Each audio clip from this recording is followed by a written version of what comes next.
समोर आवाज मांडणाऱ्या तुमच्यासारख्या वार्ताहरांचे धन्यवाद। जी काल परवा दुर्दैवी अशी घटना घडली नरू आश्रम शाळेमध्ये कळवण तालुक्यात, तर ह्या घटना यापूर्वीसुद्धा घडलेल्या आहेत। आता काल परवाच 14 तारखेला तळोदे इथं घटना घडली, मागच्या 2-3 महिन्यापूर्वी चंकापूर येथे घटना घडली। तर आम्हाला जनतेला असं म्हणायचं आहे की आमच्या आदिवासी मुलं कोंबड्या बकऱ्यांसारखे समजले का? 2 लाख रुपये देतात म्हणून काय उपकार करता का?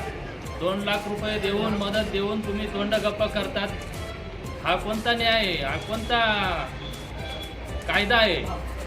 अहो, तुमच्यासारख्या लोकांनी आम्ही तुम्हाला निवडून दिलेलं आहे आणि प्रशासन तुम्ही हाताशी ठेवलेलं आहे, प्रशासनाचं लक्ष नाही, कायदा सुव्यवस्थेचा धज्जा उडालेला आहे।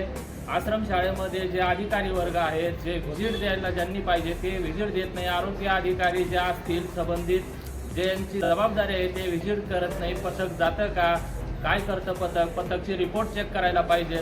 तेथील जी नर्स आहे, जी ठेकेदाराने नियुक्त केलेली आहे, तिचं काम काय आहे हे या लोकांना या ठिकाणी सर्व संघटनेच्या वतीने नरोळ येथील जी आमची भगिनी आज आदिवासी आश्रम शाळेमध्ये निर्माण झालेली आहे आणि याला कारणीभूत कोण?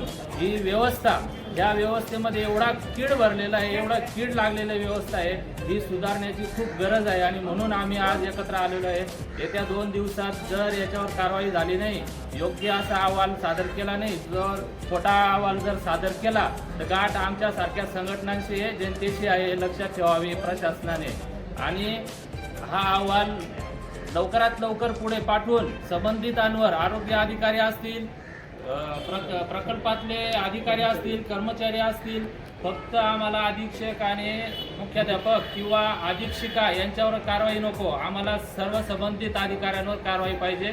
हे आम्ही या निवेदनाद्वारे सरकारला आणि शासनाला या ठिकाणी सर्व संघटनेच्या वतीने नरोळ येथील जी आमची भगिनी मुलगी 3-4 दिवसापूर्वी मयत झाली शाळेत, आणि याहीपूर्वी चंकापूर आश्रम शाळेमध्ये एक मुलगा तोही मयत झाला होता।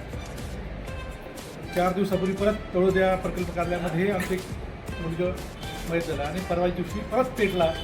ते वारंवार आदिवासी मुलं आणि जबाबदारीने आश्रम शाळेमध्ये शिकवण्यासाठी पाठवतो, परंतु शासकीय यंत्रणा म्हणा, तिथले मुख्याध्यापक म्हणा, अधीक्षक म्हणा आणि शासनाने नेमलेला आता नर्स हे आमच्या मुलांकडे लक्ष देत नाही आणि म्हणूनच मृत्यूचं प्रमाण आता वाढलेलं आहे। वारंवार तक्रारी करून, वारंवार पत्रव्यवहार करून अद्यापही आम्हाला न्याय मिळत नाही किंवा आमच्या मुलांना न्याय मिळत नाही आणि म्हणून एक कायमचं रडणं आहे आणि 2 दिवस रडायचं विसरून जायचं, ही अशी आदिवासींची परिस्थिती सध्या आहे। हे सरकार एकदम गेंड्याच्या कात्रीचं असल्यामुळे यांना मी वारंवार सांगितलं की याच्याकडे कोणीही लक्ष देत नाही। मागे मंत्री महोदय आले त्यावेळेस आम्ही त्यांना समजून सांगितलं की साहेब, की शालेय यंत्रणा तिथं मुलं जवळ शाळेचे शिक्षक असतील, अधीक्षक असतील, नर्स तिथंच राहिलं पाहिजे। आजपर्यंत फक्त आश्वासनं देतात पण तिथं आजपर्यंत कोणीच राहत नाही।